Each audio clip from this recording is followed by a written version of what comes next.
नमस्ते दोस्तों। सोचिए अगर आपको मकड़ी काट ले और आप सुपर हीरो बन जाएं, तो सबसे पहले आप क्या करेंगे? डॉक्टर को बुलाएंगे या सबसे पहले इंस्टाग्राम पर पोस्ट डालेंगे? फीलिंग स्पाइडरिफिक। वैसे आज हम बात करने वाले हैं, क्या होता अगर स्पाइडरमैन भारत में पैदा होता?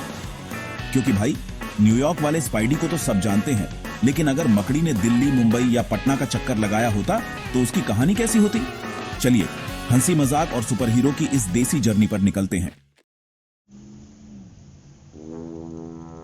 दिल्ली के एक सरकारी स्कूल में साइंस मेला लगा हुआ था।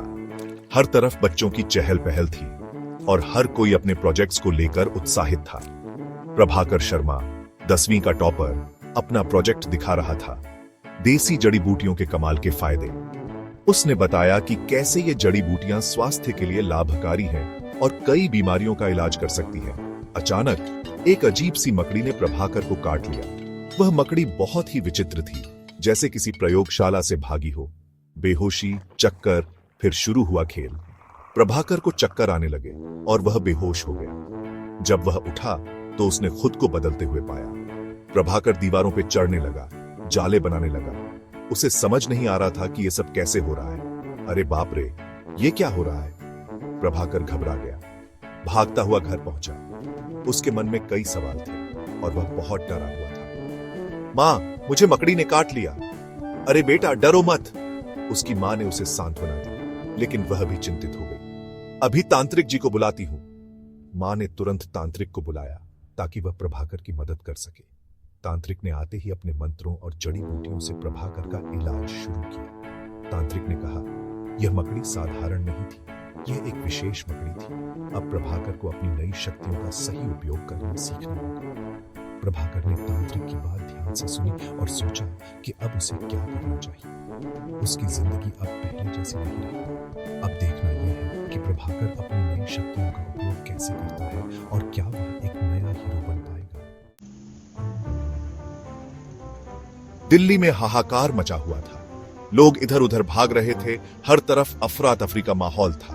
एक खतरनाक विलेन नागराजा ने आतंक फैला रखा था।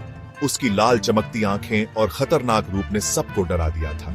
नागराजा, जो खुद को नागों का राजा समझता था, अपनी जहरीली सांसों से लोगों को बेहोश कर रहा था। उसकी जहरीली सांसें इतनी खतरनाक थीं कि लोग तुरंत बेहोश हो जाते थे। अब दिल्ली मेरी होगी, नागराजा का भयानक ऐलान गूंज रहा था। उसकी आवाज सुनकर लोग डर के मारे कांप रहे थे। इसी बीच प्रभाकर को अपनी नई शक्तियों का एहसास हुआ। उसे समझ में आया कि उसके पास कुछ खास शक्तियां हैं। ये तो मेरा फर्ज बनता है कि मैं दिल्ली को बचाऊं। मैं हूं स्पाइडरमैन। उसने ठान लिया कि वह नागराजा का सामना करेगा और दिल्ली को उसके आतंक से मुक्त कराएगा। सुबह सुबह स्पाइडरमैन दूध लेने गया। अरे भैया, आज दूध महंगा है, दूध वाले ने कहा। क्या बात कर रहे हो? कल ही तो रेट बढ़ा था, स्पाइडरमैन ने कहा। पेट्रोल महंगा हो गया है भाई साहब। तभी नागराजा ने हमला कर दिया। दूध की ट्रे गिर गई। स्पाइडरमैन और नागराजा में जबरदस्त लड़ाई शुरू हो गई। ले जा नागराजा, ये तेरा जहर काम नहीं करेगा, स्पाइडरमैन ने कहा। नागराजा को हराकर स्पाइडरमैन दिल्ली का हीरो बन गया। उसकी बहादुरी और निडरता ने उसे शहर का चहेता बना दिया। लोग उसकी बहादुरी के किस्से सुनाते थे। हर गली, हर नुक्कड़ पर उसकी कहानियां गूंजती थीं। देखा, हमारे स्पाइडरमैन ने कैसे नागराजा की बैंड बजा दी। उसकी हर चाल में एक नया जोश और उमंग था। स्पाइडरमैन ने कहा, देखो दोस्तों, शक्तियां किसी के पास भी हो सकती हैं, लेकिन उनका सही इस्तेमाल ही असली मायने रखता है। लेकिन असली ताकत होती है अच्छे इरादे और दूसरों की मदद करने का जज्बा। जब हम दूसरों की मदद करते हैं तो हम सच्चे हीरो बनते हैं। याद रखना, कोई भी स्पाइडरमैन बन सकता है। हर किसी में एक हीरो छुपा होता है। बस जरूरत है खुद पे भरोसा और दूसरों के लिए प्यार की। जब हम एक दूसरे का साथ देते हैं तो हम सब मिलकर एक बेहतर समाज बना सकते हैं।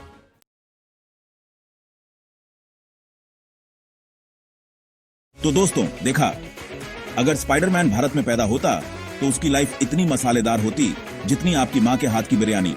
और सोचो, स्पाइडरमैन विद कचौरी एक नई फिल्म बन सकती है। वैसे अगर आपको ये देसी स्पाइडरमैन की कहानी पसंद आई हो तो लाइक का जाल बुन दो, शेयर का मकड़जाल फैला दो और सब्सक्राइब का बटन दबाकर हमें ताकत दे दो, क्योंकि with great content comes great responsibility. अगली बार मिलेंगे एक और देसी ट्विस्ट के साथ। तब तक के लिए जय मकड़ी, जय भारत,